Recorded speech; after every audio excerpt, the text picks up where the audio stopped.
Please subscribe the channel and press bell icon for notification.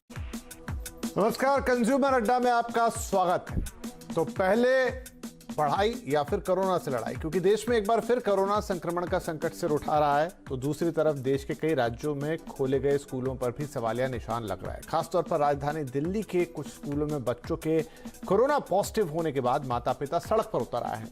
School सरकारों के आदेश के बाद ही खोले गए हैं, लेकिन क्या अभी स्कूल खोलना जरूरी था, जबकि बच्चों ने पूरा साल घर पर ही बैठकर पढ़ाई की है? अगर बच्चे कोरोना का शिकार बनते हैं तो गलती किसकी मानी जाएगी? भले ही बच्चों के को कुछ ना हो, लेकिन अगर वो कैरियर बन जाएंगे तो क्या होगा? तो क्या स्कूलों के लिए सोशल डिस्टेंसिंग और हाइजीन का पालन करना प्रैक्टिकली संभव है भी?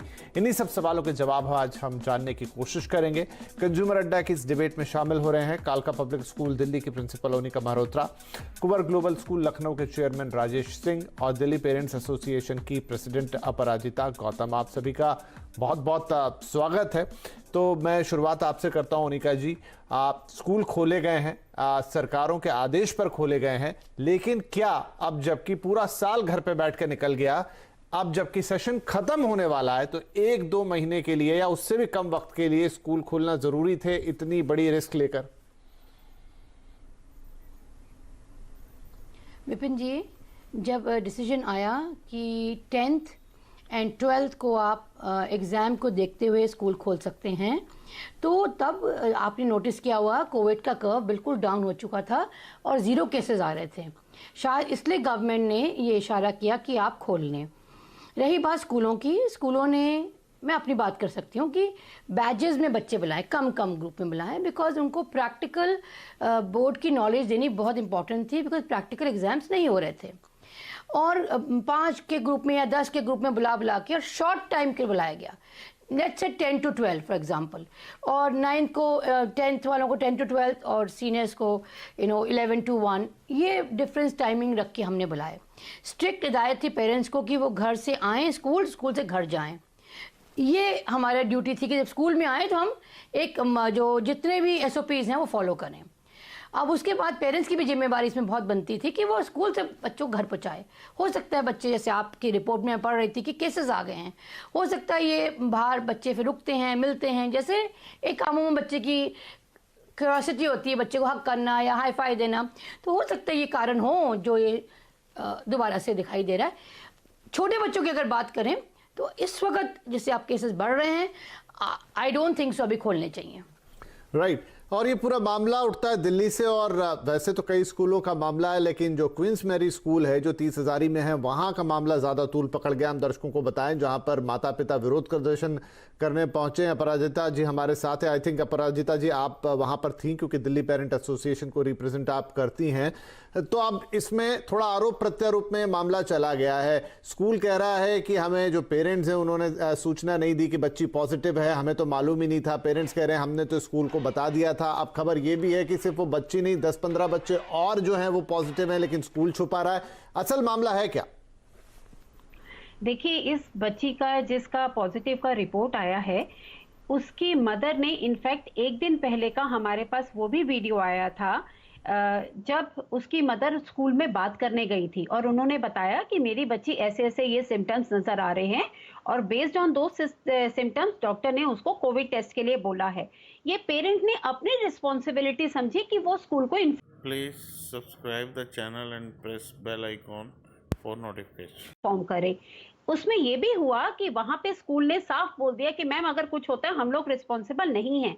आप देखिए, फर्स्ट स्टेप में पेरेंट्स अपनी जिम्मेवारी समझते हुए स्कूल को बता रहा है, और साथ साथ स्कूल कह रहा है अगर बच्चे को कुछ होता है हमारी कोई जिम्मेवारी नहीं है। यहाँ स्कूल की आप दशा समझ सकते हैं। दूसरा पॉइंट आता है, जब कोविड पॉजिटिव आ गई बच्ची, तो पेरेंट्स ने स्कूल को इन्फॉर्म किया। पेरेंट्स ने ना सिर्फ स्कूल को इन्फॉर्म किया, यहां तक कि पेरेंट ने इस बात की भी सेंसिटिविटी समझी कि बच्ची के साथ की बच्चियां कुछ और ना हो जाए, इसलिए अपनी इसको सोशल रिस्पॉन्सिबिलिटी समझते हुए बाकी लोगों के साथ भी ये न्यूज शेयर की। बट हालात देखिए, सब कुछ जानते बूझते, सब कुछ होते सोते, प्रूफ होने के बावजूद स्कूल साफ साफ इस बारे में मना कर रहा है। और सबसे बड़ी बात है, मना तो कर रहा है, जब पेरेंट्स एजिटेशन कर रहे हैं, रिपोर्ट लेकर आ रहे हैं। रिपोर्ट आप बताइए, इससे बड़ी क्या बात हो सकती है? रिपोर्ट दिखाने के बाद स्कूल 1 हफ्ता क्लोज करके एहसान जता रहा है। अब आप मुझे बताइए विपिन जी, ये कोरोना का कौन सा नया रूल आ गया जिसमें अभी तक तो सारा देश कई महीनों से साल भर होने वाला है, हम लोग कोरोना के जो नॉर्म्स फॉलो कर रहे हैं उसमें हम 14 दिन के लिए क्वारंटीन की बात करते हैं, 14+3 का रूल होता है। ये एक हफ्ते का नया कौन सा रूल आ गया जिसमें स्कूल कहते हैं कि चलो जी मैं एक हफ्ते के लिए बंद कर देता हूँ जी। और जितना आपको इसमें ऐड करना चाहूंगी, मैं माफी चाहूंगी, बस 1 मिनट में खत्म कर रही हूँ। इसमें स्कूल कहता है 8 तारीख को बच्चे स्कूल आएंगे अपनी कोरोना नेगेटिव की रिपोर्ट लेकर। अब आप मुझे बताइए, केवल कोरोना नेगेटिव की रिपोर्ट बच्चे क्यों लेकर आएंगे? स्कूल की अपनी रिस्पॉन्सिबिलिटी नहीं बनती? जब वो बच्चा अगर कोई कोरोना पॉजिटिव हुआ है, उसके साथ के सभी बच्चों को क्वारंटीन होना चाहिए, उनके संपर्क में आए उन सभी टीचर को क्वारंटीन होना चाहिए 17 दिन के लिए, स्कूल का प्रॉपर सैनिटाइजेशन होना चाहिए। ये रूल जो अभी तक हम फॉलो करते आ रहे हैं, इस रूल में मैं सच में असफल हो रही हूँ ये समझने में, ऐसी क्या बात आ गई है कि ये स्पेशल कंडीशन दी जा रही है? नहीं, ठीक है। और जहां तक हमारी जानकारी है, शायद प्रशासन ने उनसे कहा है कि स्कूल बंद कीजिए। आपका प्रश्न सही है कि सिर्फ 7 दिन के लिए ही क्यों? और क्वींस मैरी स्कूल के मैनेजमेंट से भी हमने संपर्क साधने की कोशिश की थी, इनफैक्ट इस कार्यक्रम पे भी बुलाने की बात थी, लेकिन वो आए नहीं, ये अलग बात है। उनकी कुछ अपनी दलीलें हैं जो ग्राफिक्स के तौर पर चल रही हैं इस शो के अंदर। राजेश जी, मेरा भी मूल सवाल यही है कि अभी हम पूरी तरीके से कोरोना से बाहर आए नहीं हैं। आपका पूरा साल निकल गया, सब कुछ हो गया, ये सेशन खत्म होने वाला है, सरकारों ने जो भी सोचा हो, लेकिन स्कूल की भी, क्योंकि देखिए प्रैक्टिकली ये पॉसिबल ही नहीं है कि बच्चों के साथ आप उस तरह की सोशल डिस्टेंसिंग फॉलो कर पाएंगे। बच्चे ही भले 11th के हों चाहे 12th के हों, फिर जिस ट्रांसपोर्ट में वो आते हैं, स्कूल से निकलने के बाद, इन्हें बहुत कॉम्प्लेक्स है पूरा मामला। क्या ये पूरा साल जिस तरीके से अब तक पढ़ाई हुई थी, कुछ और तरीके निकाल के एग्जामिनेशन लेकर नहीं निकाला जा सकता था? बच्चों को स्कूल में लाना जरूरी था?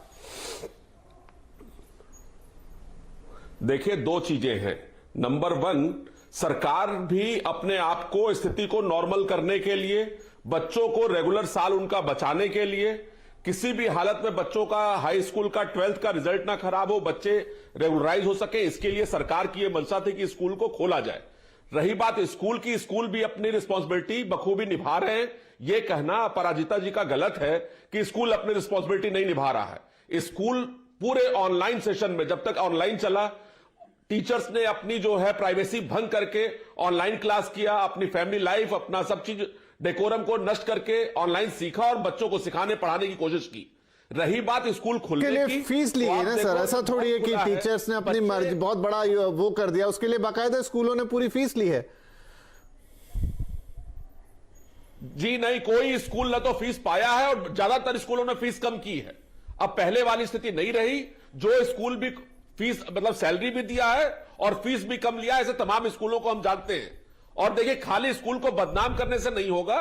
Please subscribe the channel and press bell icon for notification. School fraternity में तमाम लोग ऐसे जो समाज सेवा कार्य आज भी कर रहे हैं। मैंने खुद हिंदुस्तान में पहला स्कूल था कुंवर्स ग्लोबल स्कूल जिसने 25% डिस्काउंट और इस कोरोना वो पहले भी हमने आपके साथ शो किया है और आपने फीस घटाई थी, वो बात सही है, वो अलग है। लेकिन मेरा एक प्रश्न है कि स्कूलों ने बाकायदा फीस लेके काम किया है, वो एक अलग मुद्दा है। जी, तमाम सारे पेरेंट्स के फीस नहीं आए, नहीं, तमाम सारे पेरेंट्स के फीस नहीं आए, फिर भी किसी बच्चे का नाम नहीं काटा गया किसी भी स्कूल में। ज्यादातर स्कूल, 80% स्कूल ऐसे जो कराया है। रही बात, अब ये कोरोना एक महामारी है, अगर कोई बच्चे अगर कहीं पर हुए हैं तो उसको वहां पर क्वारंटाइन करना चाहिए, लेकिन इसको जनरलाइज नहीं करना चाहिए। इस बात से मैं सहमत हूं कि छोटे बच्चों का स्कूल 5th तक स्कूल नहीं खुलना चाहिए। और सरकार का खोलने के आदेश के बावजूद लखनऊ में तमाम सारे स्कूल हैं, जैसे मेरा अपना स्कूल है और स्कूलों को मैं जानता हूं जो उन्होंने 6th तक का स्कूल नहीं खोला। लेकिन बड़े बच्चों का जब आप मैदान में आते हो, खेलते हो, पसीना बहाते हो, यह भी एक अपना तरीका है इम्यूनिटी बढ़ाने का, तो निकलना चाहिए। ऐसी कोई बात नहीं, घबराने की बात नहीं। हर चीज में खाली नेतागिरी करने से काम नहीं होगा कि पेरेंट्स एसोसिएशन आ जाए और नेतागिरी हो जाए, ये सबसे मैं थोड़ा इत्तेफाक रख रहा हूं इनसे। नहीं, ठीक है, अच्छी बात है। देखिए क्या होता है, एक राजेश जी, मैं आपकी बात का सपोर्ट नहीं करती हूँ। आपका ये जो स्टेटमेंट है वो बिल्कुल गलत है। कोई नेतागिरी नहीं कर रहा। ऐसे तो आप भी अपने स्कूल को प्रमोट कर रहे आ गए हैं। लाखों में से इक्का दुक्का किसी स्कूल ने अगर 5-10% का डिस्काउंट दे दिया तो आप अपने स्कूल के अपना प्रमोशन करने के लिए आप सेम उसमें हाँकना चाह रहे हैं कि सब स्कूलों ने डिस्काउंट दे दिया। कि सर अपने फैक्ट्स क्लियर कीजिए, दिल्ली में किसी स्कूल ने डिस्काउंट नहीं दिया। आप नेतागिरी की क्या बात कर रहे हैं? आप अपनी पेरेंट्स देखिए, मैंने अपना प्रमोशन करने के लिए नहीं आया, ना तो यहाँ पर कोई लोगो चलाया है। गलत बात कर रही हैं आप। मैंने ना तो अपने स्कूल का कहीं पर प्रमोशन किया यहाँ पर आवाज। अच्छा ठीक है नहीं क्योंकि नहीं यहाँ पे हमको बहस वाली नहीं इस तरीके से बहस नहीं करनी है, राजनीतिक बहस नहीं। एक मिनट जी, दोनों से अपराजिता जी और राजेश जी दोनों से सम्मान करना बच्चे को नहीं। देखिए मैं प्रैक्टिकली एक मिनट सर, जहां पर स्कूल का सम्मान होना चाहिए। ठीक है, नहीं स्कूल का कोई अपमान नहीं कर रहा। एक मिनट राजेश जी आप भी और अपराजिता आप जी, स्कूल का कोई अपमान नहीं कर रहा है, लेकिन यहाँ उससे गंभीर प्रश्न है। मैं एक बार फिर से ओनिका जी आपके पास आता हूं। मुझे भी लगता है मुझे अपराजिता जी की बात समझ में आती है। मैं भी पेरेंट हूं, आप सब लोग भी पेरेंट हैं, कि अगर पूरा साल निकल गया था, तमाम चीजें हो गई थी, उसमें सरकारों पर भी मैं सवाल उठाऊंगा कि अगर आपका सब कुछ सही हो गया, ये बच्चे हैं, अभी पहली बात इनके लिए टीका नहीं बना, बच्चे की भी दिक्कत होगी। और अगर वो बच्चे को कुछ नहीं होता, मान लीजिए उसकी इम्यूनिटी अच्छी है, लेकिन वो पॉजिटिव होकर घर के बड़े बूढ़ों को अगर वो वायरस लेके जाएगा तो खतरा तो तब भी है। तो 1-2 महीने के चक्कर में हम क्यों सबको मुश्किल में डालें, जबकि कोरोना के केसेस फिर से राइज पर हैं। विपिन जी प्लीज थोड़ा आप पीछे आपको जाना पड़ेगा। देखिए आपके प्रश्न के 2 पहलू हैं। बच्चे अगर घर पे भी है ना विपिन जी, तो आप जाके देखिए क्या हाल है, किस तरह से मॉल में बच्चे घूम रहे हैं। नहीं वो सब सही है ओनिका जी, लेकिन मेरा कहने का मतलब है कि 9 महीने तो निकल गए, 2 महीने में क्या हो जाने वाला है? उससे लिंक विपिन जी उसी से लिंक बिना आंसर है विपिन जी बोले। वही मैं आगे बोलना चाह रही हूँ विपिन जी कि मैंडेटरी नहीं था, बहुत इंपॉर्टेंट गवर्नमेंट ने कहा कि आप कंसेंट पेरेंट्स से ले लीजिए। मैंने अपने स्कूल में कंसेंट मंगाया, 60% कंसेंट आ गया। तो जिनका कंसेंट है उनको हमने अप्रूव, जिनका नहीं है कोई बात नहीं, कोई कंपल्शन नहीं है। आपकी बात बिल्कुल सही है, सवाल 1 महीने का है, कोई इसमें हमें हबड़ तबड़ नहीं करनी चाहिए थी। लेकिन आप अगर पीछे जाएं, लास्ट 1 मंथ से केसेस बिल्कुल खत्म थे। तो वो देखते हुए एक लगा कि क्यों ना बच्चों को भी अब बाहर बुलाया जाए, बच्चे भी स्कूल के माहौल में आए, पीयर ग्रुप से मिले। मेंटली बच्चे बहुत डिस्टर्ब्ड हैं, एक बहुत बड़ा स्कार है उनके माइंड में। अगर वो टीचर्स को मिलेंगे, फ्रेंड्स को मिलेंगे, एक बच्चे के अंदर भी एक सेंस ऑफ बिलोंगिंगनेस आती है। ये सारी बातें ओनिका जी सही है, लेकिन इसके पीछे का जितना लॉजिस्टिक है वो उतना परफेक्ट हो ही नहीं सकता। Exactly, that is what I'm trying to tell you. that Haryana में फॉर एग्जाम्पल क्लास 3 से खोलने को बोल दिया उन्होंने, हमने तो नहीं खोला, गवर्नमेंट ने आदेश दिया। स्कूल टू स्कूल भी बहुत डिपेंड किया विपिन जी, कि उन्होंने कहा नहीं हम रिस्क नहीं लेना चाहते। देखिए रही पेरेंट्स की बात, बहुत कॉपरेशन है, मैं फिर रिपीट करूंगी, पेरेंट्स ने फीस दी, उनकी जो जिनकी दिक्कतें थी उनसे बात की, जैसे राजेश जी ने कहा कंसेशन भी दिया, ऐसा नहीं दिया, बट सबको बाय एंड लार्ज नहीं दिया। जिनकी जेन्युइन थी कि जॉब्स नहीं है वो वेरीफाई किया, हमने उनको कंसेशन दिया। आज फीस का मुद्दा है भी नहीं, देखिए बात आ गई, फीस की अलग बात है, लेकिन आज ओनिका जी फीस का मुद्दा हम उठा भी नहीं रहे, मेन तो यही है। और एक जो प्रश्न यहाँ अपराजिता जी ने उठाया कि अगर कोई पॉजिटिव निकल ही आता, आप कह रहे हैं आपके पास SOPs हैं, लेकिन 14 दिन का क्वारंटाइन तो आज भी है, ऐसा नहीं कि 2-3 दिन में फिर बाकी के लोगों के टेस्ट के क्या होंगे, जो लोग आए हैं क्या उन सबको क्वारंटाइन किया गया? थोड़े सवाल, एक छोटा सा ब्रेक ले लेता हूं, ब्रेक के बाद आके चर्चा को आगे बढ़ाते हैं।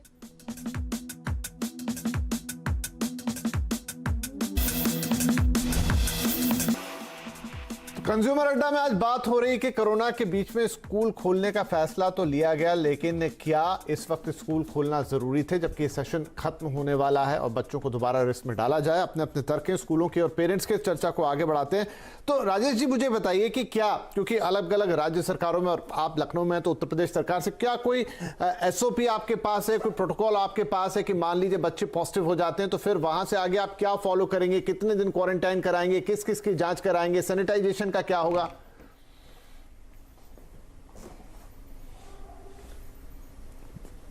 देखिए विपिन जी, बहुत सारे SOP हम लोग को पूरी SOP मिली हुई है, और हर स्कूल खोलने के पीछे पूरी सरकार इन्वॉल्व है। सरकार में बहुत सारे ऊंचे पद पर लोग हैं जो इस निर्णय को करते हैं। अगर स्कूल गलत तब होता जब स्कूल बिना आदेश के खोले जाते। स्कूल को खोलने के पीछे तमाम बोर्ड्स होते हैं, स्टेट गवर्नमेंट होती है, सेंट्रल गवर्नमेंट होती है, गृह मंत्रालय होता है, उसके बाद यह निर्णय हुआ। और आज हम अगर यह ज्ञान बांटने लगे कि स्कूल नहीं खुलना चाहिए तो यह उचित नहीं है। SOP भी सरकार ने दिया है और स्कूल उस SOP को फॉलो भी कर रहे हैं। रही बात स्टेट गवर्नमेंट की टीम आकर के please subscribe the channel and press bell icon for notification. School को चेक भी कर रही है, कहीं कोई कमी नहीं है। रही बात कि अगर कोई घटना किसी स्कूल की है उसको जनरलाइज नहीं किया जा सकता। जहां तक बच्चों की बात है, मैं एक बात पूछना चाहता हूं, 12th तक बच्चे स्कूल के माने जाते हैं, 12th के बाद ही सीडीएस कंपटीशन देते हैं और सीमा पर जाके सेवा करते हैं देश का। अगर वो भी ये कह दें कि हम कोरोना है, हम नहीं जाएंगे बाहर, तो क्या ये संभव है? अपने बच्चों को मजबूत बनाना भी हमारे देश का, हमारे नहीं, समाज ये का। राजेश जी, ये उदाहरण थोड़ा सा अलग, ये उदाहरण थोड़ा अलग दिशा में चला जाएगा, लेकिन मैं मान रहा हूं कि जनरलाइज नहीं करें। लेकिन हम तो, क्योंकि पूरी घटना वहां से शुरू हुई है कि स्कूल ने छुपाया, बताया नहीं, उससे और बच्चे पॉजिटिव हुए, और फिर ये दिक्कत वाली बात हो सकती है। बच्चों का ना साल बिगाड़ने की कार्रवाई होनी चाहिए। अगर कोई स्कूल ऐसा किया, उसकी जी कार्रवाई जी, होनी वही पूरी बात है। वही हमारे यहाँ एक कहावत कही गई है, जी, हमारे यहाँ एक कहावत कही गई है कि हर मर्ज की एक दवा, मिट्टी पानी धूप हवा। बच्चे अगर धूप नहीं, बिल्कुल सही है। नहीं, बच्चों के स्वास्थ्य के लिए जरूरी है, बच्चों का इम्यून स्ट्रांग करना है, लेकिन वही कि शायद बच्चों को कोरोना उतना प्रभावित भी नहीं कर रहा, केसेस भी कम है, लेकिन कैरियर बने तो दूसरों को नुकसान पहुंचा सकते हैं। अपरिया जी, लास्ट आपसे एक, आपने एलजी को चिट्ठी लिखी है, मुख्यमंत्री को चिट्ठी लिखी है, क्या रिस्पॉन्स आया सरकार से? देखिए, सरकार से कोई रिस्पांस नहीं आया। 18 तारीख से हम लोग लगातार चिट्ठी लिख रहे हैं। थोड़ा सा मैं यहाँ पे क्लियर कर देती हूँ। यहाँ स्कूल में भेजने ना भेजने वाला सवाल, जैसे अभी ओनिका मैम ने बोला कि पेरेंट्स के पास ऑप्शन है, पेरेंट अपनी मर्जी से भेजेंगे, बट हो क्या रहा है, आज एग्जाम में पेरेंट्स पे दबाव डाल के उनसे एनओसी साइन करवा के बोला जा रहा है अपना बच्चा जबरदस्ती भेजो। और क्योंकि एग्जाम है तो पेरेंट्स आज की डेट में थोड़े से डरा हुआ महसूस कर रहे, जब कोरोना केसेस को बढ़ावा देख रहे हैं, और ऊपर से पेरेंट्स ही एनओसी दे रहा है कि इनकेस मेरे बच्चे को कुछ हो जाता है तो मैं रिस्पॉन्सिबल हूं। ये मेजर मुद्दा है दिल्ली में। वो ये पेरेंट ये कह रहे हैं कि जब सरकार कह रही है ऑनलाइन और ऑफलाइन का जो ऑप्शन है वो पेरेंट का पूरा राइट बनता है चूज करने का, तो हमें चूज करने दीजिए। आप क्यों हमें अपना डिसीजन थोप रहे हैं? मोस्ट ऑफ द स्कूल आज नहीं, ठीक है, चूंकि मेरा समय समाप्त हो रहा, अब ये थोड़ी स्थिति जो है वो बहुत बारीक और नाजुक, जिसको कह सकते हैं कि सरकार ने एक डिसीजन लिया जब चीजें थोड़ी सामान्य होती दिख रही थी, अचानक से चीजें फिर से बिगड़ गई हैं, स्कूल में केसेस आ रहे हैं और ट्रांसपेरेंसी की कमी दिख रही है। अब ये फिर से मुझे लगता है कि सरकार का थोड़ा इंटरवेंशन यहां पर आएगा। बहुत सारे राज्यों ने पहले फैसला लिया, लेकिन उसके बाद वो पीछे भी हटे।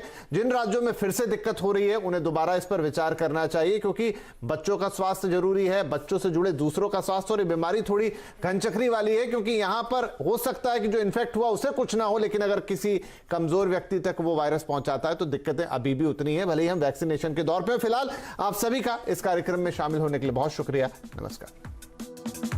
Please subscribe the channel and press bell icon for notification.